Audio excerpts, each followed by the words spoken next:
I couldn't do this without giving you sort of a pretty long introduction because Alan's had a very long career, and I would be amiss if I didn't mention a lot of things he's done. And this is probably anguishing to him because if I say he's famous, he says, yeah, among the 10 people who know banjo. So don't let his humility mislead you, though. Alan's influence on bluegrass music and musicianship for the past 50 years is obvious to anyone in the bluegrass world, but I know some of you are not familiar with Alan's career, so I'm going to give a not-so-brief summary. And I apologize, this is not shorter, but he's had several different areas of achievement.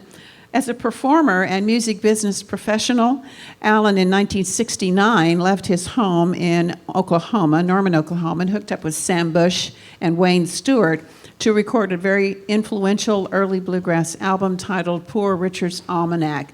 Is there anyone in here who bought Poor Richard's Almanac when it came out? One or two? In 1969 to 1971, he was the banjo player for the King of Bluegrass, Jimmy Martin. During 1972, Alan was touring with the Flying Burrito Brothers, as well as with Clarence and Roland White as the New Kentucky Colonels. Also in 1972, Alan joined with fiddler Byron Berline, guitarist Kenny Wirtz, bassist Roger Bush to form the influential award-winning internationally known group called Country Gazette. Other members of the group's 20-odd years together included Joe Carr, Roland White, Billy Joe Foster, and Gene Wooten. Country Gazette was named by Billboard and UK's Record Mirror as the best country group of the year in 1975, and Country Gazette was the first group of its type to be selected to appear at the Montreux Jazz Festival in Switzerland that year. Also in 1975, Alan recorded one of the most iconic banjo albums of all time, Banjo Sandwich. He went on to record over 40 albums as Alan Munde or Country Gazette, and many more as a featured soloist. He is owner and operator of Al Munde's Banjo College, a mail-order outlet for his recordings and instructional material, and you can access that if you're interested at almundesbanjocollege.com. As a columnist and author, he is the co-author with Joe Carr of the award-winning 1997 monograph titled Prairie Nights to Neon Lights, The Story of Country Music in West Texas. That book is still in print and recognized as a one-of-a-kind history of West Texas music. He was a feature columnist or contributor to Frets, the magazine for acoustic string musicians, from its beginnings in 1979 until 1988, as well as Banjo Newsletter, Banjo Soundsheet, and Bluegrass Canada magazine. As an educator, Alan produced many music instruction or tab books for Mel Bay and others, and at least 17 instructional DVDs. He initiated and developed the concept of the group workshop for banjo instruction in 1975 and conducted 8 to 10 workshops each year throughout the 1980s to the present. In 1986, he became assistant professor of music as the banjo professor in the... excuse me. I knew I should have stapled those. In the commercial music program at South Plains College in Levelland, Texas, and taught for 20 years. I would venture to say Alan Munde is one of the few banjo players in history with retirement. While at South Plains College, Alan inaugurated one of the first and still popular bluegrass instruction camps called Camp Bluegrass. In 2023, it will be celebrating its 36th year. He continues to teach at Camp Bluegrass and many other music camps worldwide. Awards and honors seem to be stacking up the last couple of years, but back in 2008, Alan won the IBMA Distinguished Achievement Award, that is the International Bluegrass Music Association. And in 2002, he won the International Bluegrass Music Association's Award for Instrumental Album of the Year for Knee Deep in Bluegrass, the AccuTab Sessions. And in 2021, he was awarded the Steve Martin Banjo Prize, and this year he was inducted into the American Banjo Hall of Fame. Please make welcome a new Springfieldian, Alan Munde.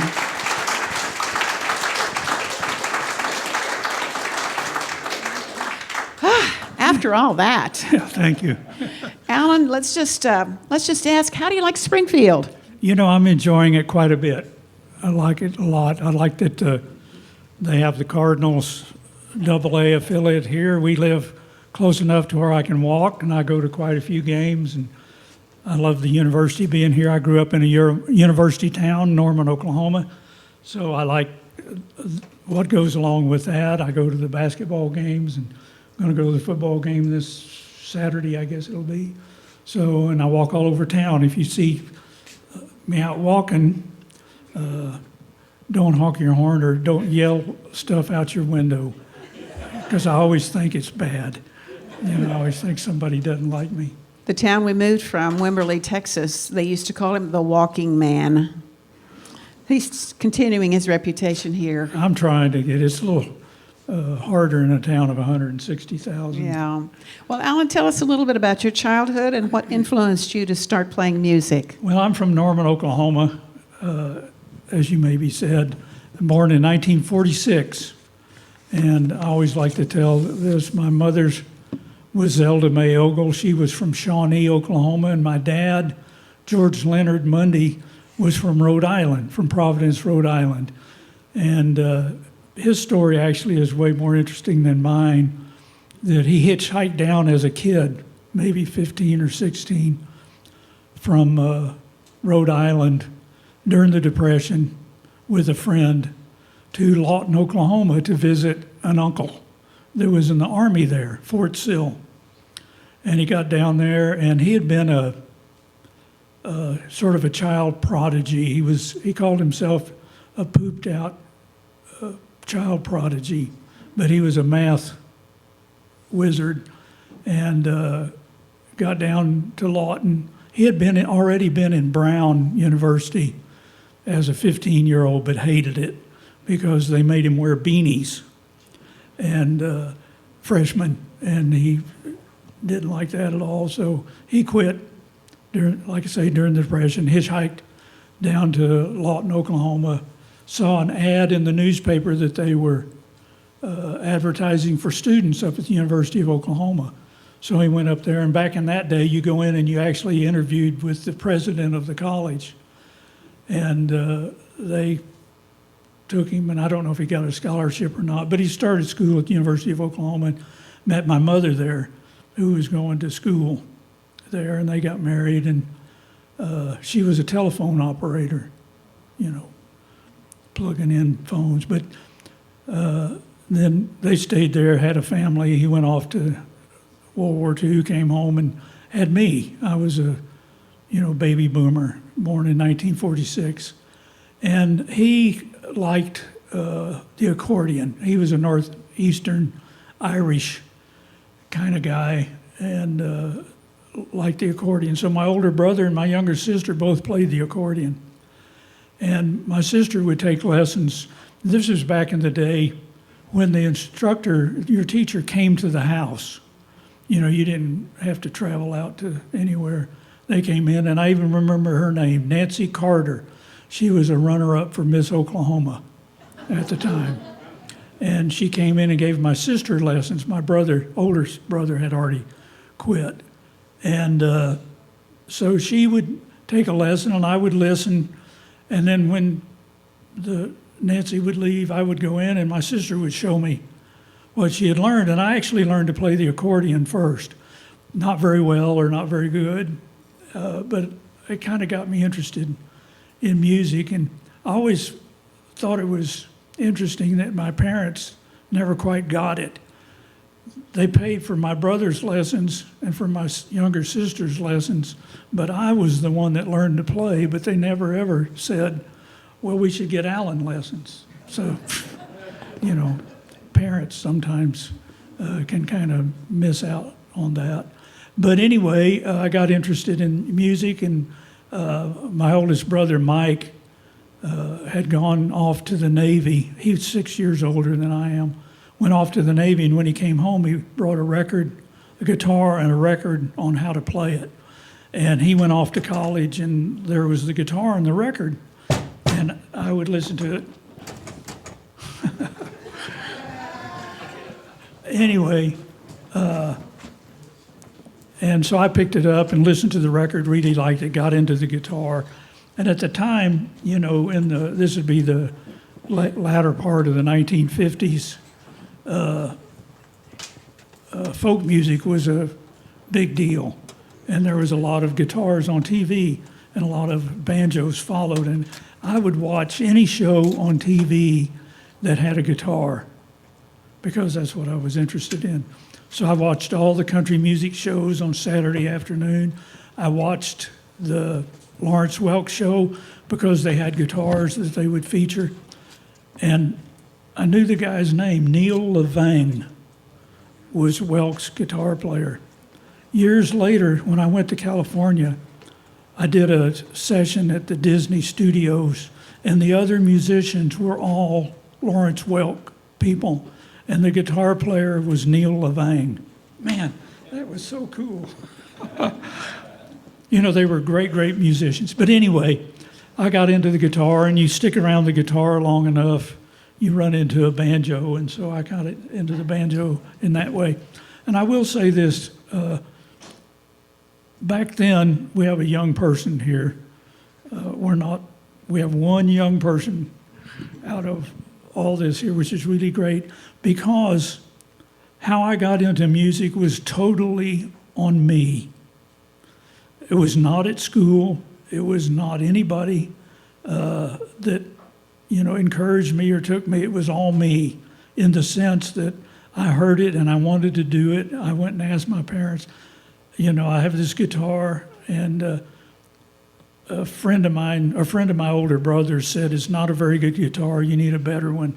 And I went out and found a guitar, and back in those days, where you bought guitars, one of the places that I knew that you bought guitars was at the TV repair shop. And they would sell guitars. They had guitars in the window, and I went down, and everybody that my dad knew was a veteran. That was a big deal back then. And so he knew Mr. Fabian that had the TV repair place. And I said, well, there's a guitar in there I want to buy. It's $40. Well, we went down there and he talked to him. He knew him and set up a payment plan, $5. I can't remember if it's $5 a month or $5 a week. But anyway, I paid it out with my paper route or whatever I was doing. But I bought a guitar. I searched out, I looked in the yellow pages. It said music store, and I picked out the one that I knew that was the closest. And I called down there on my own and got a guitar lesson scheduled. And I walked down there, picked out the one that was the closest. I walked down there, and it was called Mike Ritchie's Guitar Center. And I went in there and took my first lesson. And this Mike Ritchie, I knew was a friend of mine and was important in my life till the day he died. I was going to say till the day I died, but till the day he died. And, it's all of that comes from me just on my own, wanting to do something and finding my way in the world and finding other people. That was always the case. It was always me calling around, trying to find people and trying to network and try to find people that would help me to play. But anyway, I got down there, heard a banjo. I bought a banjo from Mike Ritchie's Guitar Center. Bought my first banjo with money I made either on my paper route or I worked as a car hop at one of the very, very first Sonic drive-ins in Norman. And I worked at a drugstore as a soda jerk. And so I did those things, and that's kind of how I got into it. And how old were you when you went into the guitar store? Oh, probably 14. And so you think that self-motivation is, you're recommending self-motivation? I'm just saying be aware of it, is that figure out what you like and go search it out. Don't wait for, the school to offer it or I wish I could do that or I wish I could do this. It's just to, find something that really moves you and go towards it, So then what happened? Well, once again, back then, I think this is interesting to me. It is anyway. And I was talking with this gentleman here he had a interesting story about his youth. But back then, before the internet and all this, which we are all very aware of, we sort of forget it. But the center for everything in my life from then till I graduated from college was the music store. That's where everything was that I was interested in. That's where all the musicians came and hung out. So that's where I went and hung out. Mike Ritchie eventually hired me to be a guitar and banjo instructor. That's where I got into the idea of teaching and whatnot. I was not any good at all, and just because I was young and inexperienced. But so I got there and hung out, and eventually was at the University of Oklahoma, still hanging out at the store. And I'll mention there's a guitar. Some other people that were there was Jesse Ed Davis, who is I don't know if you've heard that name or not. He's long dead, but he was a guy, an Indian. I don't know, Choctaw or something, but he was at the college and played guitar, and went on and recorded with Bob Dylan and knew the Beatles and hung out and was on the Bangladesh TV or the movie of the Bangladesh concert. But he was there. Conway Twitty lived in Norman at that time, would come in, and his musicians would come in. There was a group that played at the college called, what were they called? I forget it. The Travelers, I'll say that. And once again, just me looking in the newspaper, I saw an ad for a concert by this folk group, and it said in there, accompaniment by Marshall Brickman. Well, Marshall Brickman was a banjo player, a really good banjo player that had recorded an album with Eric Weisberg, who went on to do dueling banjos. He was the dueling banjos guy that did that movie, played the banjo in there. And Marshall Brickman, I recognized the name, so I went down there and sat through this whole concert just so I could hear him play one banjo tune at the very end. He played a medley. But that was really great, so that's while I'm at college. But more importantly is I met a guy named Byron Berline, who is a world-class fiddle player and was even at that time, in the sense that he was they had a contest up in Weiser, Idaho that he'd won several years in a row for fiddling. And he had won that, and he had recorded a record with a group you might be familiar with, the Dillards, because they met there at the University of Oklahoma, the Dillards and Byron, and they really liked his playing and recorded a record with him. And so I knew he was there on campus, and he heard me play one day and came by. Guess where he came by to connect with me? The music store, because I was hanging out there, and he came in with another guy that he knew that was a banjo player. And so Byron and I, while we're at college together, began playing together a lot. And that was real important for me, because he knew a lot of people that I didn't know, because he had gone to L.A. and recorded with the Dillards. He had gone, after that, he went to the Newport, was invited to the Newport Folk Festival. He met Bill Monroe, who's the father of bluegrass music. He met Bill Keith, who was the hot thing in banjo playing at that time, in the early 60s. And he knew people that had recordings, reel-to-reel recordings of bands that I was interested in, that I had never even, actually I was interested in, although I'd never heard of them, but was a group called the Kentucky Colonels, which had a guy named Clarence White playing the guitar, and his brother Roland White playing mandolin, and then an Arkansas character named Billy Ray Latham playing banjo. But they were a California group. So I got to hear a lot of this stuff through Byron, and besides being able to play with him and be exposed to a lot of good music making, I got to play music with him and hear all this other music. He had friends that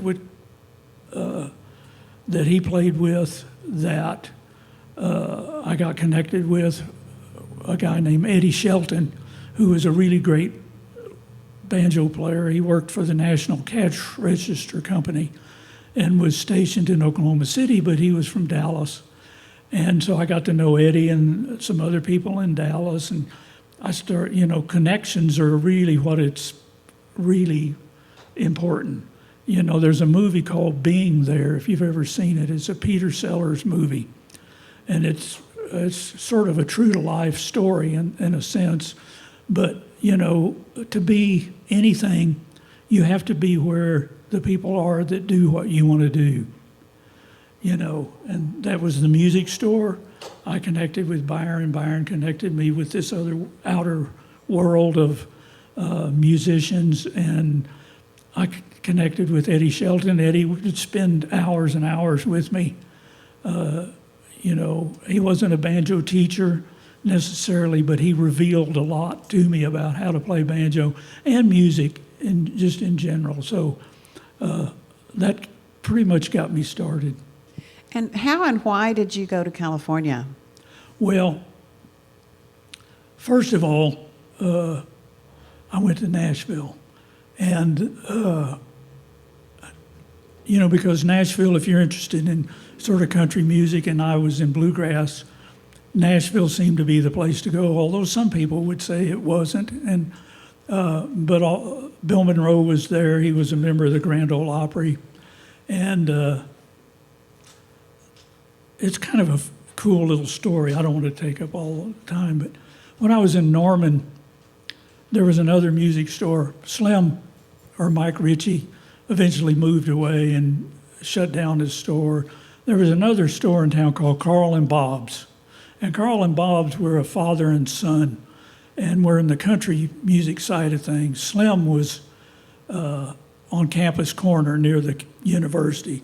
And so his focus was all sort of young people, rock and rollers, and the young folk stuff, where Carl and Bob's was across town, and they were more focused on the country end of things. And Carl played the bass, and Bob played drums, and they played with Jude and Jody and the 301 Ranch Hands, and they were on TV every week, and I'd watch them on TV. And so after Slim closed his shop, I started hanging out there. Why would you do that? Well, that's where the musicians were, and I'd go over there and hang out, and I played guitar enough, and they would put up with me, and they liked banjo. Back then, there wasn't as much a dichotomy between country music and bluegrass. So when I played banjo, they thought, well, that's just a different kind of country music. Come on in. So I'd hang out with them, and they'd go to gigs. I'd go to gigs with them, and they'd get me up to play banjo and whatnot. And in the back, they had a recording studio. Carl ultimately got way into recording. And they recorded a lot of local artists, of which was a guy named Harlow Wilcox. And I've got a record back there of him, of Harlow. And Harlow recorded this really, really terrible song called Groovy Grubworm. And despite his playing and despite the name of it, it actually became a hit in 1969. It won a BMI award as Instrumental of the Year. So they wanted to do some more instrumentals that so they could fill out an album. And so they wanted, man, we've got one that'd be great for the banjo. Come on in and play it. So I went in, and it was not great for the banjo, but I made it okay. And so I recorded with these guys. And they had a deal with a guy named Shelby Singleton in Nashville, who had done Harper Valley PTA. That had been the label that was on. So they were going to load up and go to the DJ convention, 1960, gosh, it might be 68, 69. It must have been 69. And they were going to go to the DJ convention. And back then, it was the DJ convention, and that's all it was. But all these fans would come in to hang out and meet the artists. Well, I'd heard that there was a bluegrass contingent of all that happened at the place called the Knoll Hotel, which is long gone in Nashville. So I rode to Nashville with these guys, met up with some friends who I'd met, and spent the whole week away from them at this jam, at this bluegrass picking thing. And a guy I'd met at a festival there named Al Osteen said, Jimmy Martin's banjo player has quit. And Jimmy Martin was, it would take too long to tell you a lot about him, but he was a protege of Bill Monroe and had a band and was in bluegrass, was very successful within the bluegrass world, and said his banjo player's leaving and I'll introduce you to him if you're interested in working for him. So he introduced me to Jimmy Martin. I asked him for the job and auditioned, and he said, yeah, I've got a gig we're leaving next Friday or whatever it is for Hamilton, Ohio. So I went back home and packed up, and my dad had bought me a car. He didn't buy me a car, he picked it out, I paid for it. And it was a 1960 Buick LeSabre. And if anybody remembers those cars, they're like boats. It's just a huge, huge car. And this was 69, so it was 9 years old when I got it. And drove back to Nashville and started working with Jimmy Martin and was there for 2 years. And just an interesting thing, the 2 years I was with him, we would stop at a truck stop and I'd go over to the jukebox and I'd look to see if Groovy Grubworm was on there. Well, I wasn't on Groovy Grubworm, but I was on the flip side, and it was called Moose Trot. And so I would go over and play Moose Trot, which starts with a banjo. And I'd go back over, I had told him that was me, and he would, oh, God, here I am on Decca Records, and played with Bill Monroe and done all this. And here I just hire a banjo player, and he's on the jukebox, and I'm not. That was always a lot of fun. But anyway, I worked with him for 2 years, and it had its ups and downs. And I had probably at the time, and I can't remember, I either called Byron on the telephone or I wrote him a letter. You remember those things? My baby wrote me a letter. Well, I wrote Byron a letter and said, I'm going to leave Jimmy and I'd love to come to California if anything's going on out there. And he wrote back, or called, I can't remember, it said, yeah, I'm getting this group together with Roger Bush and Kenny Wirtz. It's called Country Gazette, and we need a banjo player. Would you be interested? And I said, yes, count me in. Well, he called back not long after that and said, and this is a long, convoluted story, and I'll never tell it correctly, it seems to me, but he called back and said, Roger and I have been touring with the Flying Burrito Brothers, and we recorded on a live album called The Last of the Red Hot Burritos. And the Burrito Brothers, if you don't know, was sort of a country rock. And maybe I don't know if they were the inventors of it, but they were important in the history of it for sure. And featured a guy named Graham Parsons and Chris Hillman and Sneaky Pete. But anyway, Byron said, we've been touring with this bunch, and as a way to help you come out here, to finance your way out here, would you be interested in doing a tour with the Flying Burrito Brothers? Because what has happened is their management has booked, a 2-week tour in Europe, but the band is breaking up because Chris Hillman and Al Perkins, the steel player at that time, were going with Stephen Stills. And the agent said, if we could put a band together and the venues in Europe will take it, we can go over there and do this. And you could be the guitar player. And I said, well, sure. Of course, I'd like to do that. So I met Byron, drove back to Oklahoma. Byron is from Oklahoma. We met in Oklahoma City at the airport on January 2nd. 1972, and flew up to New York City. And that's the first time I met the band, was at the airport on our way over there. And so we flew over there, and the first gigs, I didn't know any of the songs. And I didn't even have a guitar. They had to provide a guitar. And I would just turn the volume all the way off.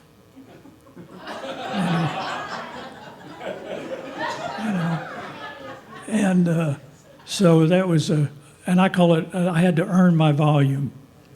So I'd learn the songs and I'd turn up on the ones I learned and turn them off on the ones I wasn't interested in.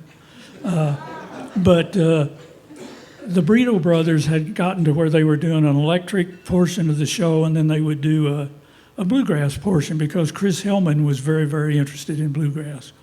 And so they'd do a bluegrass 20 minutes or so and then go back to the electric part. And so when we went to Europe, we did the same thing. There'd be an electric portion of the show which featured a Burrito brother character named Rick Roberts, and who went on to be years later in Firefall. And they had some hits. I always called him Farfel, which was the puppet on the old Texaco show, Farfel. So anyway, Rick Roberts was there, but it went over real well. You know, the European bunch liked it. They called us the bogus burritos, but that was okay. We still had big crowds and had a good time. I had a great, great time. And, you know, in fact, it did kind of finance my way out to California, because after that trip, we came back, and Byron and I drove out to California. I followed him in my car. I bought another car. I had a friend who found me a, I don't know what year it was, Dodge, maybe it was a Dodge Dart, I think it was. Drove it to California, and that's how I got to California. It's a long story. How did you meet Sam Bush? Well, I had met Sam Bush prior to all that. You know, there's a guy in West Texas named Junior Vasquez, and I saw him interviewed, and he was talking about his career.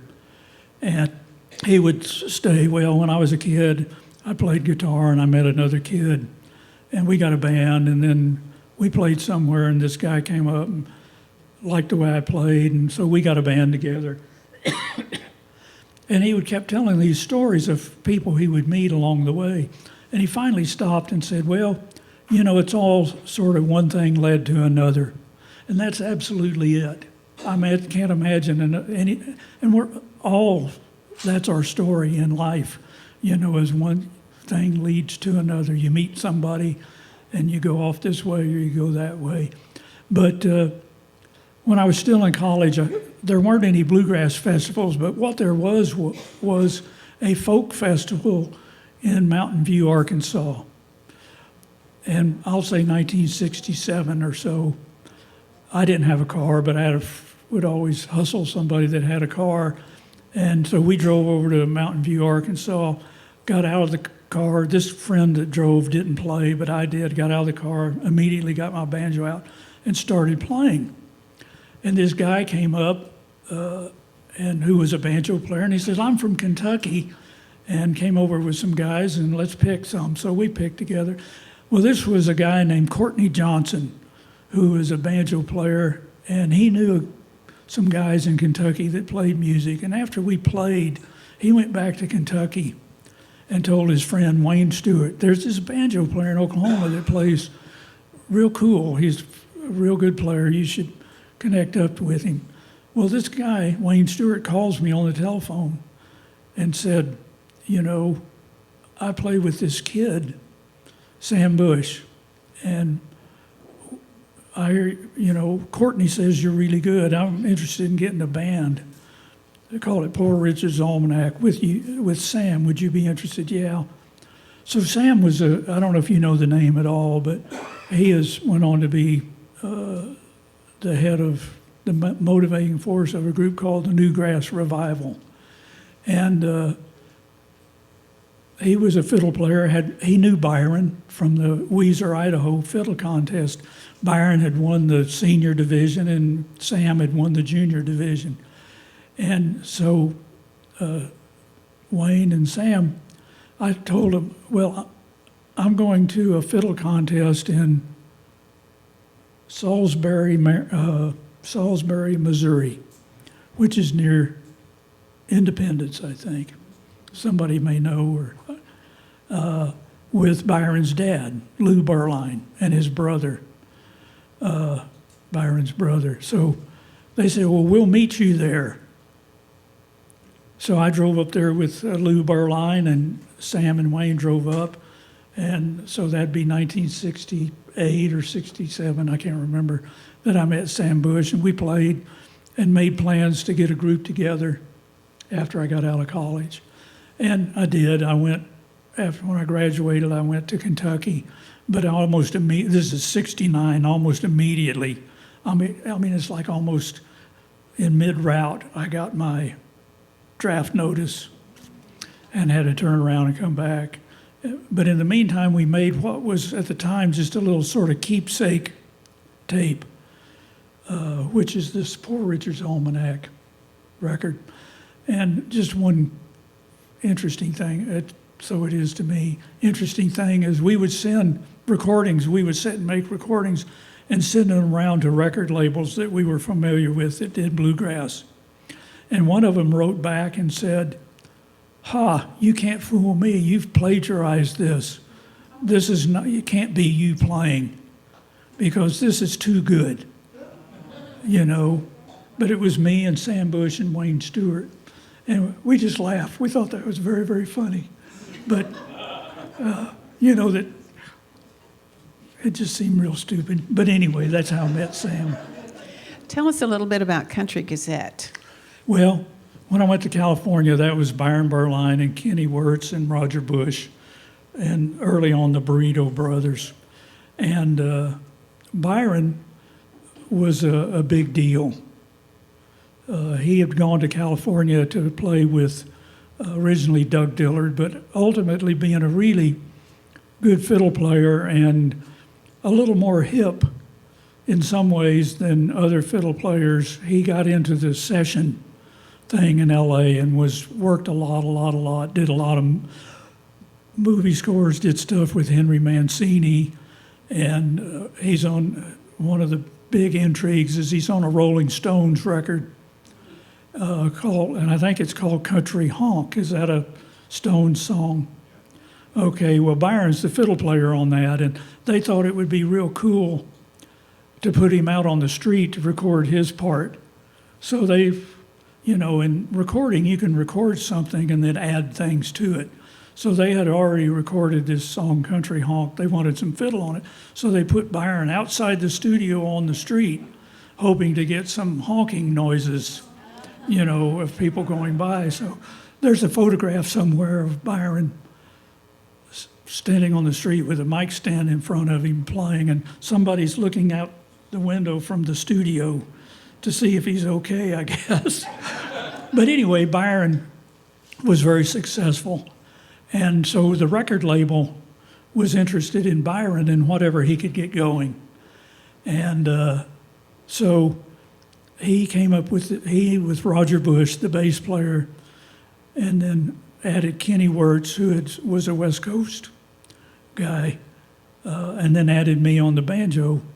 And so I went out to California, and they had already negotiated a deal with United Artists. And so I went out there in 72, and very early on, we got a job playing, I think, 11 weeks at Disneyland.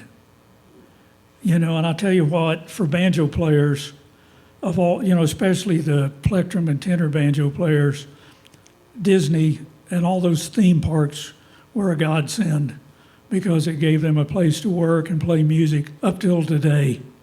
You know, if you go to Disney, they'll have a Dixieland band in there of some variety and different musical configurations. And they paid union wages and with, you know, benefits and health care and all that. So, all those theme parks, like used to be Knott's Berry Farm and Disneyland, Disney World. There was Busch Gardens, different places. But anyway, we got a job playing down there in Bear Country Jamboree, and would, I think 5 or 6 days a week, I can't remember, and would drive down there for 11 weeks. Well, that set me up as a bachelor living in a very, one part of a duplex with no heat, no air conditioning. I think the rent was, I'm going to say $90 a month back then. Working at Disney was real good for me and set me up and made me feel real comfortable. But anyway, we got a deal with United Artists and recorded our first album, which I have back there. It's called A Traitor in Our Midst. And can I talk about it a little bit? Ever got time? Not really. Well, it depends on what you want, how far ahead you want to go. Well, not very far. Just Okay. This one album is 1972. The record business was going great guns, especially United Artists. They just had a big hit with Bye Bye Miss American Pie with Don McLean. And back then, how the record business seemed to work to me was that record labels had a bunch of people in it who were high rollers and party animals. And what they did was they would gamble on almost anything and put out a lot of records in hopes that one would hit big and pay for everything. And so United Artists did that, and they did. They had a big hit with Don McLean, and it paid for everything, so they were doing really well. And yeah, you want to do this Country Gazette bluegrass stuff? Yeah, that'll be cool, that'll be fun. So we got in there and recorded the record. But they had just hired an art director named Norman Seif, who was a South African who had made a big splash with the Rolling Stones cover. And so when he got there, ours was the first one he was going to do. So they let him do anything he wanted. And the result of it is back there. And what he had in mind is Thelonious Monk, who's a jazz piano player. His album cover had won an award, and it was called Underground was the name of it, and it was a picture of him sitting at a piano in a barn, sort of a French resistance scene, and with a German all trussed up back here, and him and maybe some sheep, and his piano's in the barn, and he's got a gun across his back, and it had won an award. So this guy liked that idea, so he loaded us all, 4 of us. And we went down to, I think it was called Hollywood Outfitters or something like that. And it was a huge building, multi-story building that took up a whole city block. But it was what the movie industry used. It was their prop, where all the costumes and props came from. So you could walk through there and just walk through, an Egyptian section and into a Western section, into whatever. And so we would walk through there, and the guy, this Norman Seif, would pull stuff out, and he'd hold it up against us, try this, try this, try this, try this. And finally he hit upon this sort of Mexican bandito theme. So this will be great, this will be great. Take this, take this, take this, do that, we want that. And they built a set on a sound stage for us that was similar to that Thelonious Monk scene. And you notice I haven't talked anything about the music. Well, neither did they. It was all about this Norman Seif and how great this was going to be. So they built a set. We all got in there, and they took a bunch of 400 and 500 slides of this. They brought in a very beautiful lady that was a model and threw her in among us and did all this. And so for us, it was just going to be a cover. Well, they got to looking at these, and I'm sure they probably smoked a bunch of dope. And as they watched these slides go by, and they would tell a story, they made up a story as they went by. So they came up with this idea of it being a cartoon, a comic book, with frames, with bubbles, up there.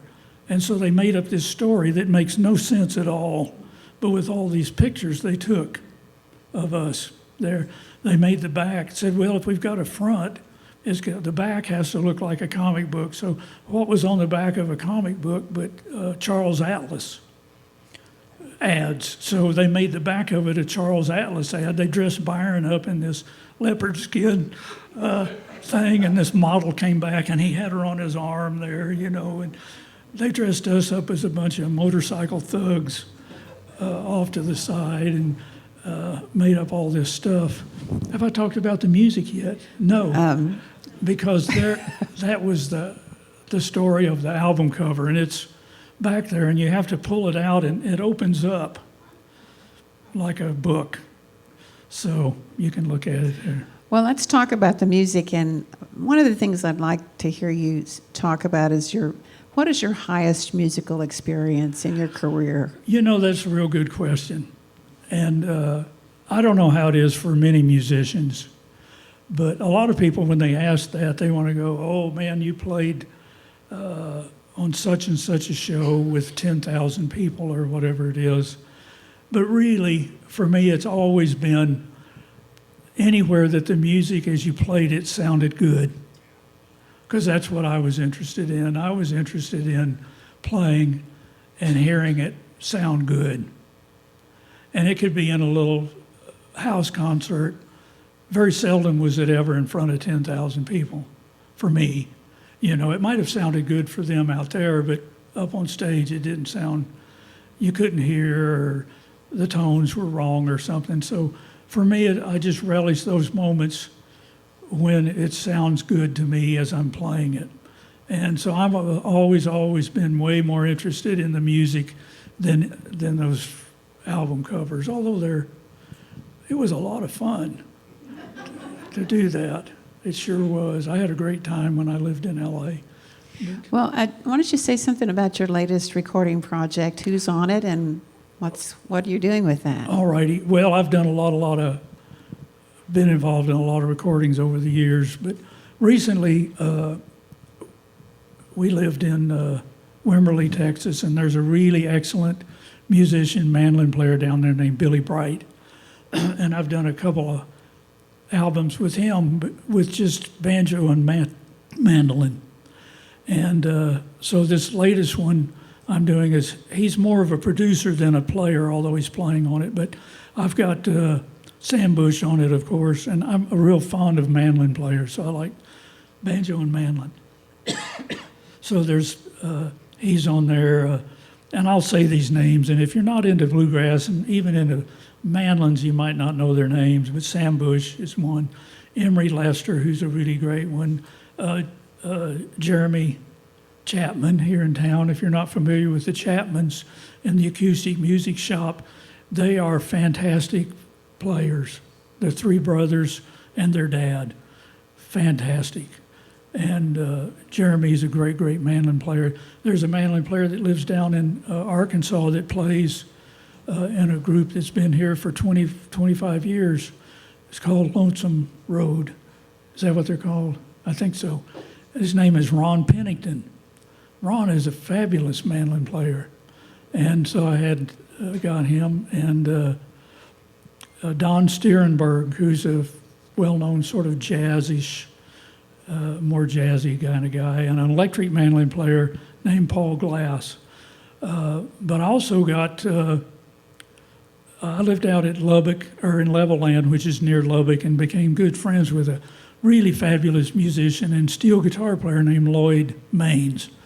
And Lloyd had a group out there called the Maines Brothers.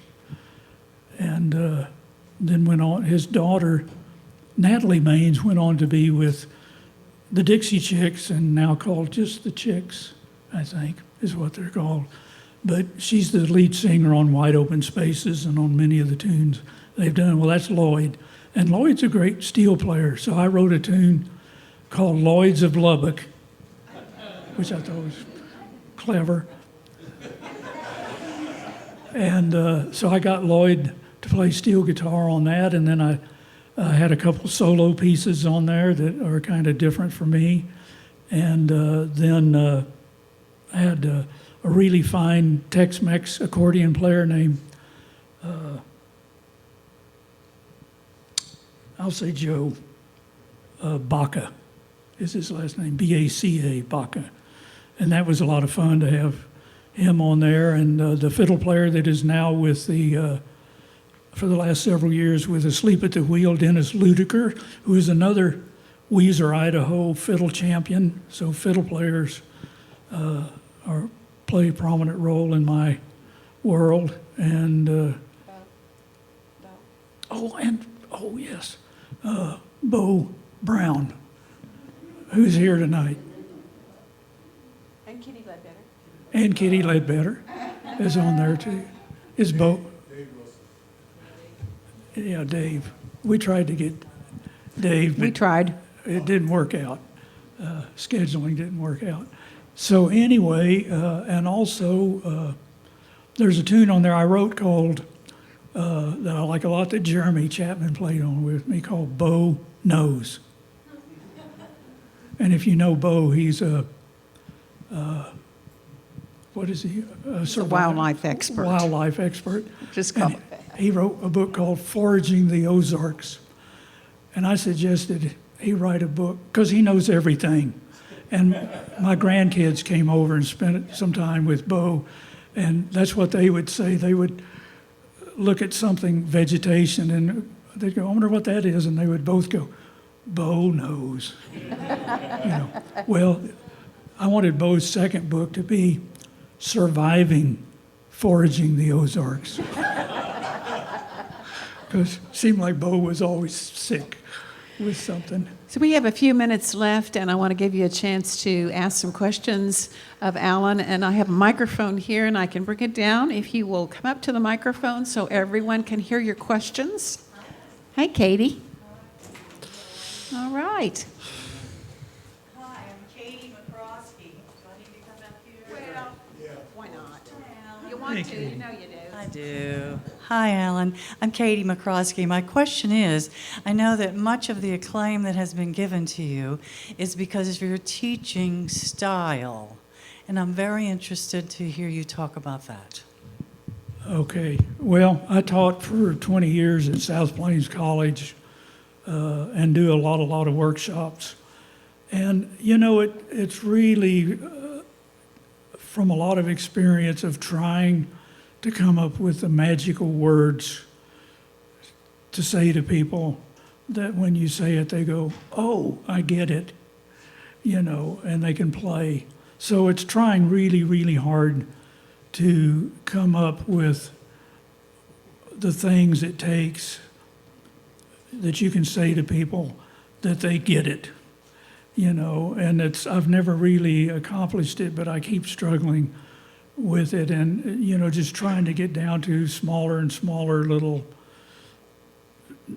things and encourage people to learn really small little things and do them well and then move on. Because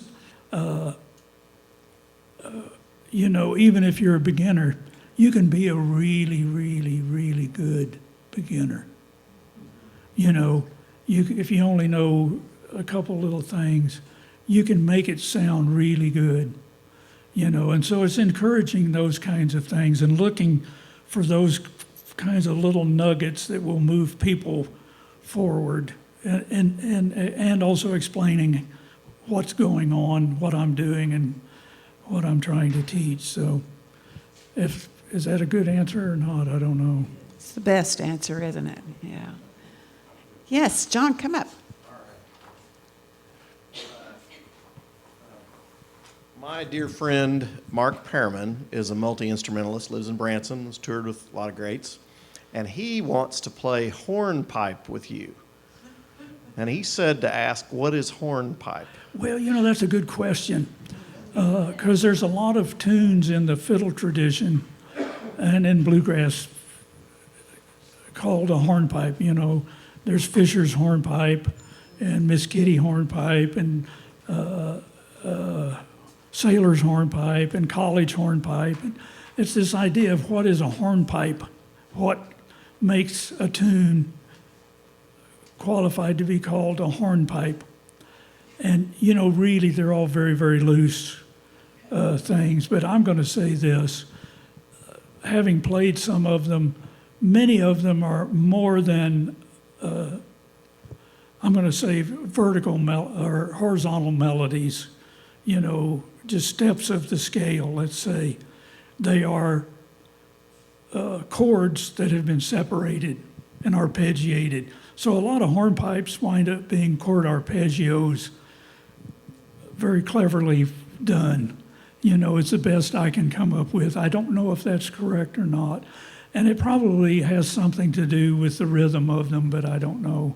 There's all those terms, reel and breakdown and hornpipe, and some of the others have kind of been lost over time. Are they Celtic or Yeah, they're Celtic, I would say. But there's, yeah. But if anybody knows those answers, I'm willing to learn. Who's next? Don't let that talk discourage you. That very technical talk that we just had. Me.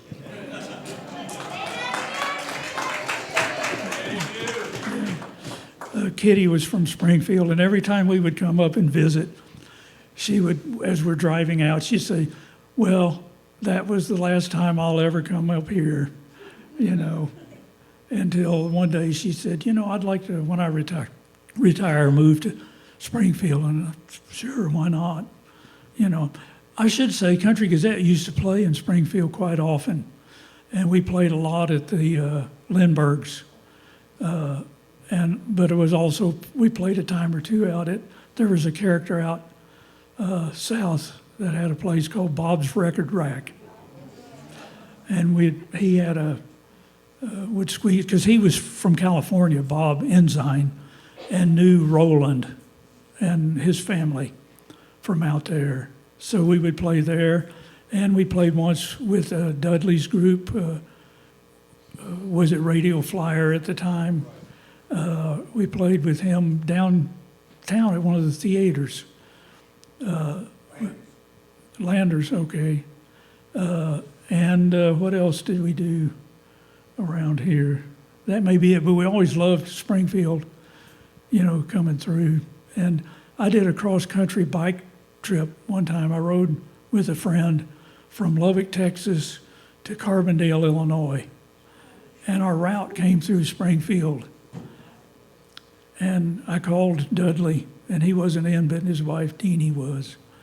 And I told her what we were doing, and she said, oh my, what did you do? Did you have to practice, maybe ride 10 miles a day to do that? And I thought, well, it was a lot more than 10 miles a day practice. But anyway, so Springfield I always was aware of it and knew that it was a good music town, and the Daredevils were here, and we saw them when I was living in L.A., went down to the Troubadour, I think it was, and saw them one time. And our producer, Jim Dixon, really liked the Ozark Mountain Daredevils, and he would talk them up. And so we went down to see them and had a good time. Great group. I'll tell you, when Alan and I got together, my grandmother and my father said, don't mess this up.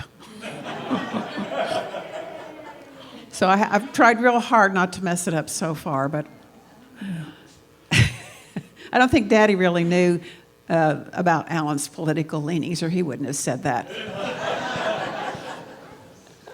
Any other questions? Yes, Jim.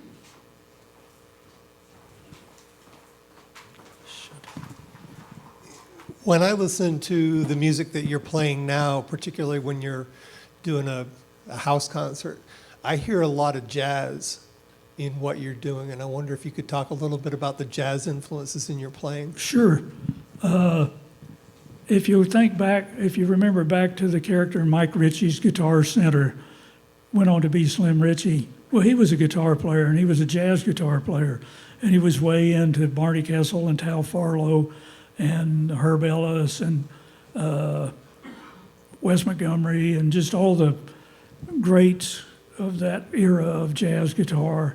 And he knew a lot of what we would call music theory. And I would sit around the store and ask him about all that stuff, or he would just offer it. He'd go, this is this, and this is this, and this goes to this. And you sort of get a sense of it. And I always loved that jazz guitarist of that era, and would try to emulate it as I could on the banjo. But I don't do it in a big, full-blown jazz way, in a sense. It's just using little bits and pieces of it, because in a sense, it's just music. I mean, it's all just music. And you put your fingers down one place, and if you move your finger a half step, it becomes something else. Is that jazz? You know? I mean, it has we would hear it and we go, oh, that's jazz. But it's just, you put your fingers down and you move one finger a half step, and you go, and it does sound like it. But so I've always liked just the tonality of it, and how, in jazz is just an outgrowth of popular music of the, Gershwins and Cole Porter and that era of music making. And it's just beautiful music, to me it always was. As a kid, my parents had records, and I was the only one that listened to them. I'm the only one that I ever remember listening to the records. This is back in the days when albums were like 78s, but came in these big folders, and I had Strauss waltzes. Wow, that's cool. And I'd listen to them, and I liked them. So I just always liked that sound and tonality of it all. So there. Well, we're about out of tape and time. And would you like to tell them about your special gift tonight for them? Oh, I have some CDs that I brought. And you've heard the old joke about musicians talking about their million sellers, that you have a million of them in the cellar. And here are some million sellers over here. It's my CD of Banjo Sandwich. If you'd care to take one, they're free until they're all gone, and then you'll have to buy one from me. No. I hope I brought enough. There may be 30 or 40 there, so if you want one, they're all yours. And be sure and look at the album cover, especially that one. It's called Traitor in Our Midst. The others are just normal stuff. But Thank you, Alan Munde.